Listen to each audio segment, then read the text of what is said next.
Nang marinig ni Tia Buling ang sinabi ng kanyang gabay, doon na siya nakakuha ng sapat na lakas para kumprontahin ang mga nilalang.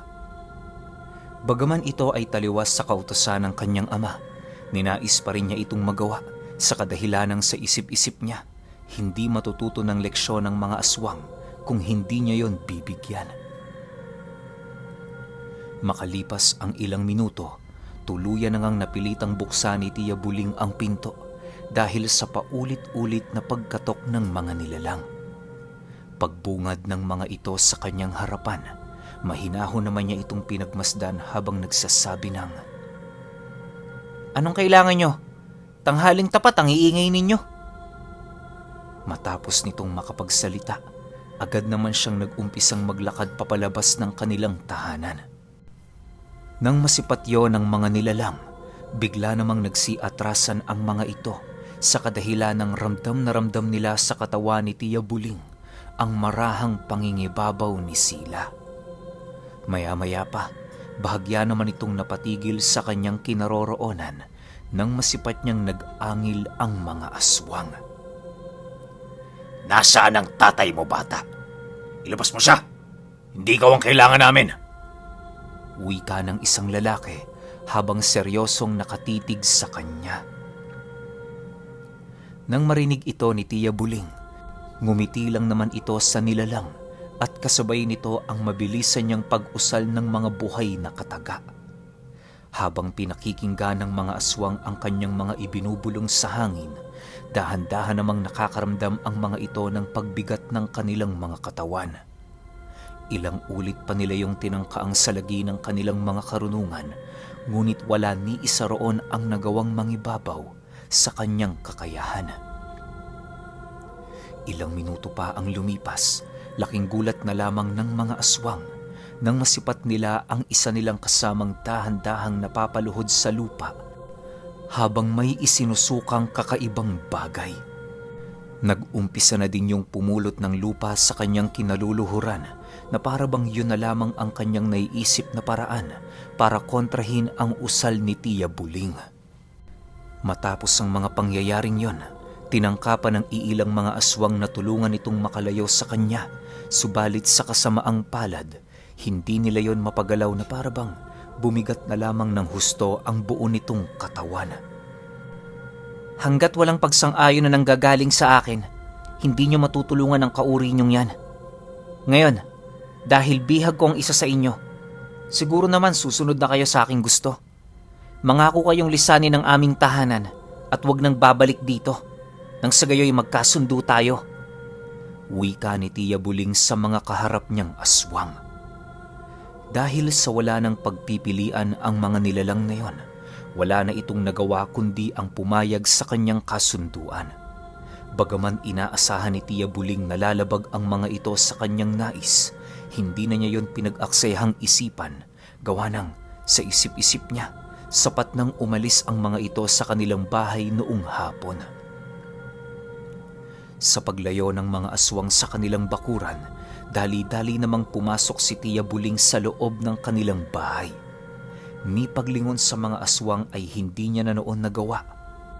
Gawa ng tuluyan ng nangibabaw ang kanyang diwa sa kanyang buong katawan. Sa pagpasok niya sa silid ng kanyang ama, dali-dali din naman niya itong kinausap ukol sa mga nangyari. Matapos niyang maipagbigay alam sa kanyang ama ang mga kaganapan, agad din naman siyang humingi ng tawad sa kadahilanang aminado siyang sinuway niya ang utos nito. Kahit anong pagdadahilan ng kanyang gawin, hindi pa rin ito sapat para maitama ang kanyang pagkakamali. Nang mailahad na niya ang lahat ng kanyang saloobin, ninais na lamang ni Tia Buling na manahimik para mapakinggan ang sasabihin ng kanyang ama. Hindi ako galit sa ginawa mo, Buling. Galit ako dahil hindi ko mapapatawad ang sarili ko kung may masamang nangyari sa'yo. Alalahanin mo, hindi kita pinapaiwas dahil sa hindi mo sila kaya. Bagkus ay pinapaiwas kita dahil hindi mo alam kung ano magagawa mo sa kanila. Malakas ka, Buling, at nasisiguro kong lalakas ka pa. Wika ng kanyang ama. Nang marinig ni Tia Buling ang sinabi nito, tanging pagngiti na lamang ang kanyang nagawa habang patuloy na pinakikinggan ang sinasabi ng kanyang ama. Ilang minuto pa ang lumipas, bigla namang nagseryoso ang kanyang ama nang dahan-dahan itong inilahad sa kanya ang tungkol sa kanyang kambal na manika na matagal na nilang inilibing ng kanyang yumaong asawa. Ayon sa ama ni Tia Buling, na noong ipinagdadalang tao siya ng kanyang ina, nakasilay na siya sa kanyang pangitain ng isang demonyong pumaloob sa espiritu ng kanyang asawa noong buntis ito. Marami sa kanilang pamilya ang nagsasabing anak umano ng demonyo si Tia Buling dahil sa pangitaing inilahad sa kanila ng kanyang ama. Bagaman marami ang nagsasabi na patay na lamang ang sanggol na nasa sinapupunan ng kanyang asawa, mariin pa rin niya itong tinanggihan. Sa isip-isip niya, kahit anuman ang batang lumabas sa sinapupunan ng kanyang minamahal, tatanggapin niya yon bilang isa niyang tunay na anak.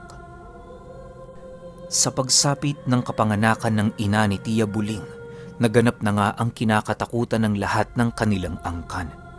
Halos ang iilan sa mga ito ay ginawang Panginoon ng kanyang anak na siyang naging sanhi upang lumipat sila ng tahanan. Magmula noong napalayo sila sa kanilang angkan, itinuri niyang ordinaryong anak si Tia Buling. Para na din sa sarili nilang katahimikan, ibinaon nila ang kambal nitong manika na ayon sa kanyang asawang bago mamatay, meron umano yung buhay. Dagdag pa ng ama ni Tia Buling, magmula noong hindi pa nila inililibing ang manikang yon, kung ano-anong uri ng demonyo ang bumibisita sa kanilang tahanan. Nasusubukan na din niya noong sapian ng dyablo kahit napakataas ng puder at bakod niya sa katawan. Matapos nitong makapagkwento, naging tulala naman noon si Tia Buling dahil sa mga bagay na kanyang narinig. Kahit anong isip niya noon ukol sa ipinagtapat nito sa kanya, hindi niya pa rin maisip kung yun ba ay totoo o kathang isip lamang. Maniwala ka sa akin, Buling. May katotohanan at basihan ang lahat ng aking sinasabi. Hayaan mo, kapag medyo nakakaluwag na tayo sa sitwasyong ito, isasama kita sa pinaglibingan namin sa kakambal mo. Alam kong darating ang araw na ito, kaya labis ko na itong pinaghandaan. Wika ng kanyang ama. Ilang minuto pa ang lumipas, agad din tumalikod sa kanya ang kanyang ama para matulog. Si Tia Buling naman, nananatiling nakaupo sa gilid nito habang patuloy na pinag-iisipan ang mga bagay na nangyayari. Sa puntong yon, nakaramdam ng pagkaangat si Tia Buling sa lahat ng nilalang na para bang meron siyang kakayahan sa kanyang kalooban na durugin ang sinuman. Maya-maya pa, dahan-dahan naman siyang napatayo sa kinauupuan niya at nagmarahang naglakad papalabas ng silid ng kanyang ama. Sa pagsapit ng takip silim, mag-isang inihanda ni Tia Buling ang kanilang hapunan. Bago niya tawagin noon ang kanyang ama, sinigurado muna niyang nakasarado na ang lahat ng pinto at bintana para naman kahit papaano'y mapanatag ito sa loob ng kanilang tahanan. Habang nasa kasagsagan ng pagkain ng hapunan sila Tia Buling, panayang pagbibigay alaala nito sa kanya sa panganib na maaaring maidulot ng mga aswang. Mas titindi pa umano ang mga mararamdaman nilang pagpaparamdam dahil sa ginawa ni Tia Buling noong umaga.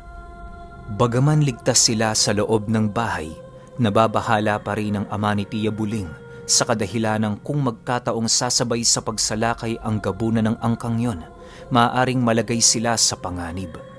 Meron kasi itong kakayahang bumulong sa kanilang mga tenga na magiging mapanganib para sa kanila.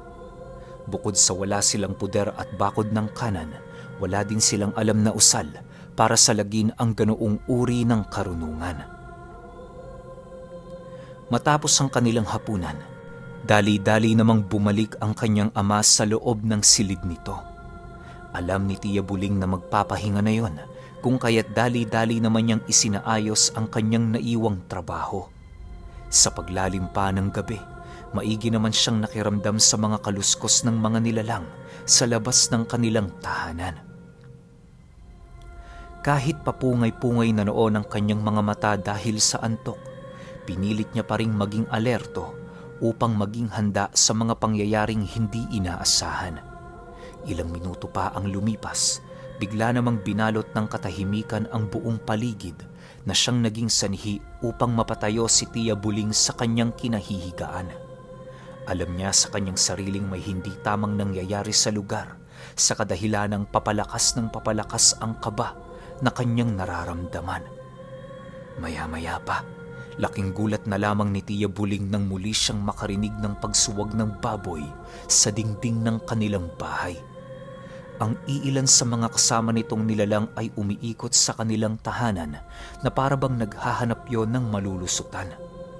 Bagaman alam ni Tia Buling na wala siyang magagawa sa pangyayaring yon, nananatili pa rin siyang nakaalerto at nakahanda kung sakali mang pumasok sa loob ng kanilang tahanan ang mga aswang.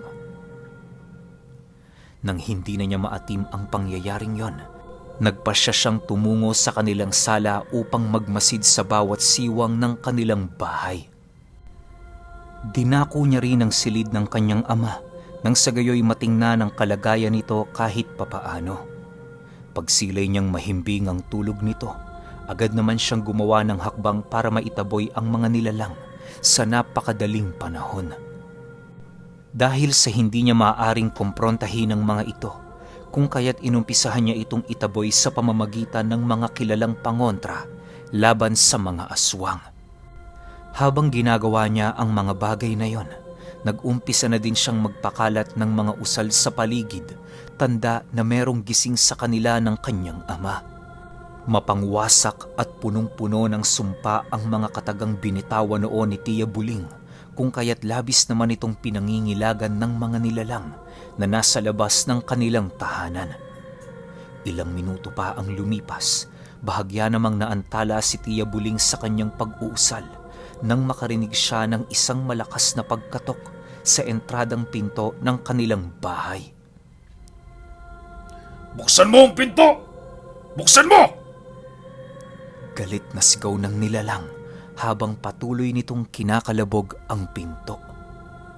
Nang marinig naman ni Tia Buling ang sinabi nito, dali-dali naman siyang tumayo habang marahang pinangingibabaw sa kanyang katawan ang kalagayan ni Sila.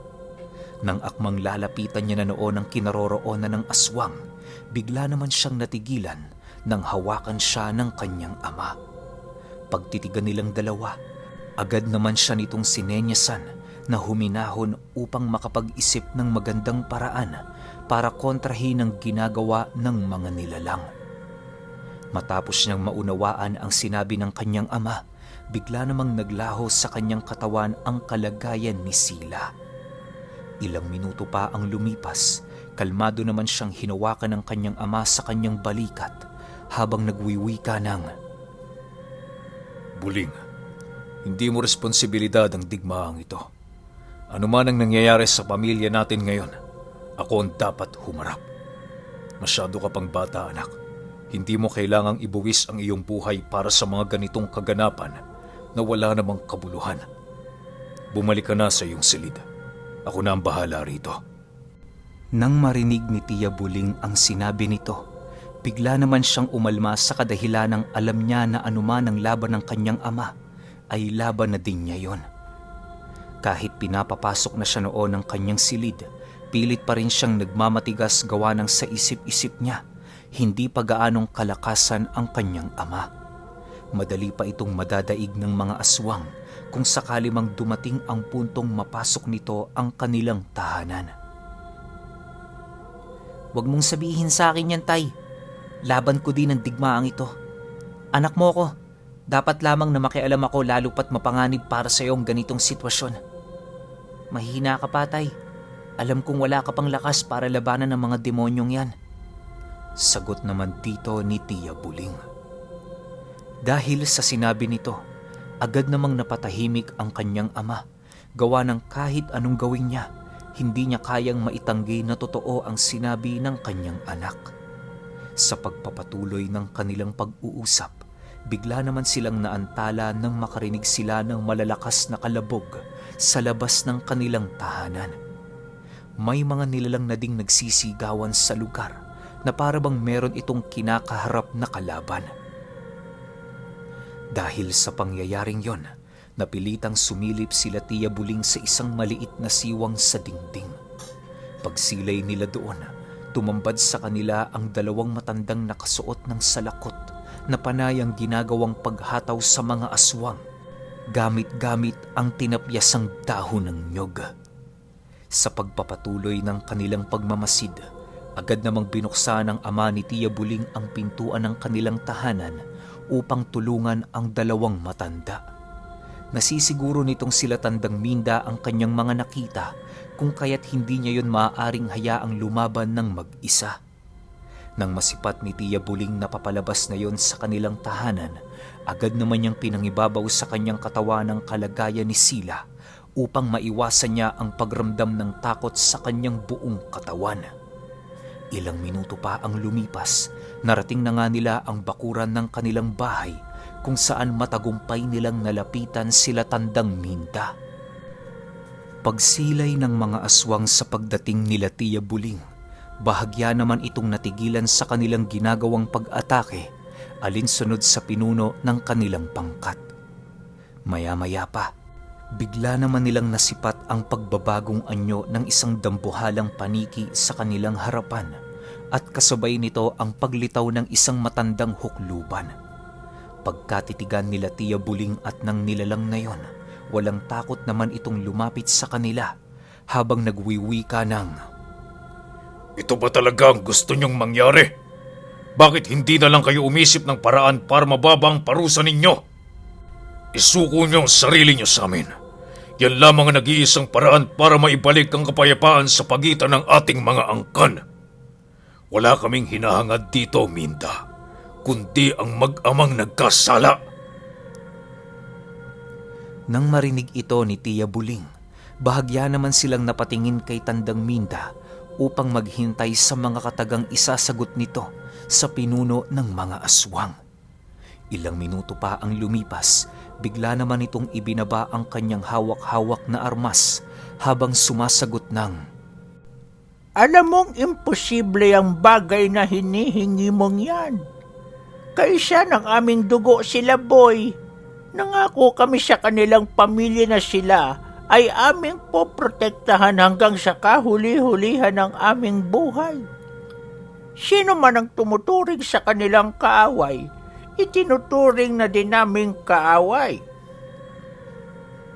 Matapos makapagsalita ni Tandang Minda, halos maglulundag naman sa tuwa ang nararamdamang kagalakan ni Tia Buling sa kadahilan ng ramdam na ramdam niya ang pagiging seryoso sa kanya ng mga kakilala ng kanyang ama. Dahil sa sinabi nito, kung kaya't ninais na lamang na manahimik ng pinuno ng mga aswang. Sa pagbalik nito sa kinaroroonan ng kanyang mga kasama, muli itong humarap sa kanila habang nagsasabi ng, Kung ganon, ituturing ko na din kayong mga kaaway.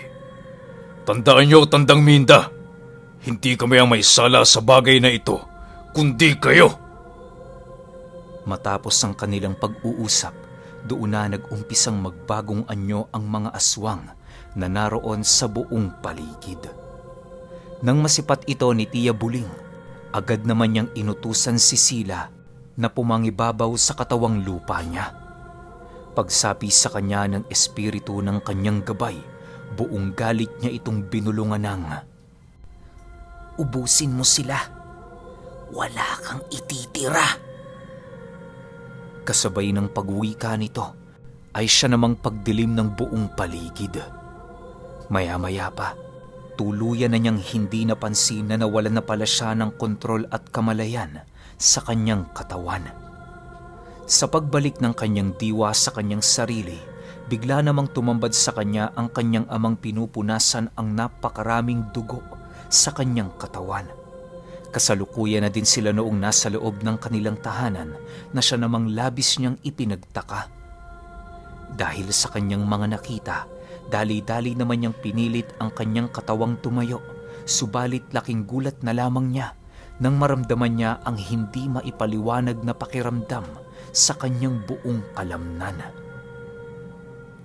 Ayon kay Tia Buling, para siya noong binugbog ng 10 katao sa kadahilan ng tanging ang dila niya lamang noong mga oras na yon ang malaya niyang naigagalaw sa kanyang buong katawan. Dahil sa paulit-ulit niya noong pagpupumiglas sa kanyang kinahihigaan, agad naman siyang nilapitan ng kanyang ama upang pagsabihang delikado sa kanya ang puwersahin ng husto ang kanyang katawan. Nang hindi pa rin kumakalma si Tia Buling, personal na siyang nilapitan ni Tandang Minda upang ipaliwanag ang kasalukuyang sitwasyon na kanyang kinaroroonan. Ayon sa dalawang matanda, nagtamo siya ng napakaraming bali sa katawan dahil sa ginawa niyang pakikipaglaban sa grupo ng mga aswang. Marami ding nabali sa kanyang mga tadyang dahil sa puwersang kanyang pinakawalan na hindi nakayanan ng pisikal niyang katawan. Dagdag pa ng matanda, napakamapanganib para sa kanya na gamitin ang kanyang gabay sa pakikidigma dahil wala itong pakialam sa hangganan ng kanyang pisikal na katawan. Kung nagkataong tumagal pa noon ang pakikipaglaban ni Tia Buling, maaaring ang kanyang gabay ang naging sanhi ng kanyang kamatayan. Matapos niyang marinig ang sinabi nito, pilit naman niyang kinausap si Sila ukol sa mga nangyari. Buling, pinapayo ko sa iyo, huwag mo na munang tawagin ang gabay mo. Mapanganib ang mga demonyo, lalo pat hindi mo pa kabisado ang kanilang mga kakayahan at pag-uugali. Sinabi ko naman sa iyo noong una pa, huwag kang magpakakampante porke kaya mo na siyang pasunodin sa iyong nais. Wika ng kanyang ama. Sa paglipas ng 2 araw, nananatiling nakaratay pa rin si Tia Buling sa kanyang higaan. Para masiguro ang kanilang kaligtasan, mismong sila Tandang Minda na ang nagbantay sa kanilang mag-ama sa bawat paglipas ng gabi. Kahit hindi niya alam ang mga nangyayari sa paligid, ramdam niyang may mga nagaganap na labanan tuwing sumasapit ang takip silim. Dahil sa naghihirap pa noong tumayo si Tia Buling, kung kaya't hindi siya nakakaalis sa kanyang hinihigaan na walang tulong na nanggagaling sa kanyang ama. Bagaman nahihiya na siya, wala siyang magagawa sapagkat napakabagal ng paghilom ng kanyang pinsala. Isang gabi, habang kumakain sila, napag-usapan nila ang kasalukuyang sitwasyon na kanilang kinakaharap. Ayon kay Tandang Minda, marami na silang napaslang at napahirapang mga aswang, subalit hindi pa yon sapat para matigil ang kasalukuyan nitong pagsugod sa kanilang tahanan. Napag-alaman din nila sa isa sa mga ito ang tungkol sa bagong gabunan na namumuno sa lahi ng kanilang kalaban. Dahil sa hindi yon kilala ni Tandang Minda, kung kaya't bigo silang gumawa ng bagong pakikipagkasundo sa mga ito. Ilang ulit na sila noong nagpadala ng mensahe sa mga nabarang nilang mga aswang, subalit hindi pa rin yon pinakikinggan ng bagong gabunan. Dagdag pa ni Tandang Minda na kung magtutuloy-tuloy ang ganoong pangyayari, maaaring kinakailangan na nilang humingi ng tulong sa iilan nilang mga kakilala.